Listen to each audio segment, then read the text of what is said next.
حدیث شریف میں ہے اعط الاجیر اجرہ قبل ان یجف عرقہ، مزدور کو پسینہ خشک ہونے سے پہلے مزدوری دے دو۔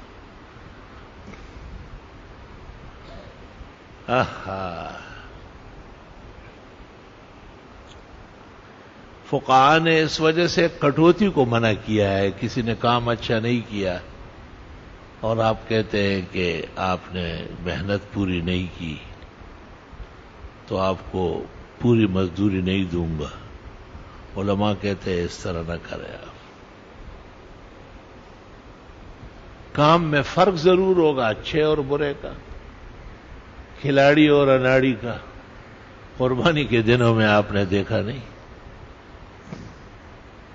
اس بڑے ادارے میں سینکڑوں گائے کٹی ہے، کسائیوں سے معاہدہ ہوا ہے، ناظم اعلیٰ نے اور ہمارے دوستوں نے طے کیا کہ اگر وقت پر تیار نہیں ہوا تو پیسے کٹیں گے، لیکن مشکل ہوتا ہے لوگوں کا حق کاٹنا۔ دیر سویر تو کاموں میں ہوتی ہے نا، تحمل پیدا کرنا بہت ضروری ہے۔ جرمانہ کرنے کی کوشش نہ کرے، معاف کرنے کی کوشش کرے۔ اللہ حدیث شریف میں نرمی کرو اللہ تمہارے ساتھ نرمی کرے گا، سختی کرو گے تو تشدد پاؤ گے۔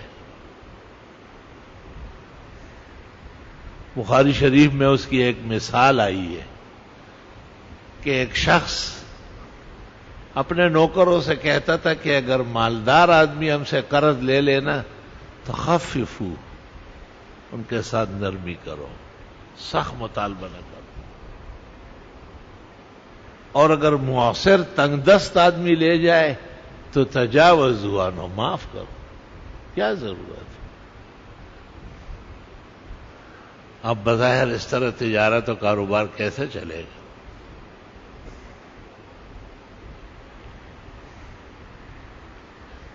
وہ شخص جب مر گیا اور اس کی نیکیاں اور بدیاں جمع کی گئی تو یہ خصلت نکل آئی کہ اس نے اپنے ماتحتوں کو کہا تھا کہ صاحب توفیق ہمارے قرض ادا کرنے میں دیر سویر کرے تو نرمی کرو، خیر ہو جائے، کوئی سی بات نہیں۔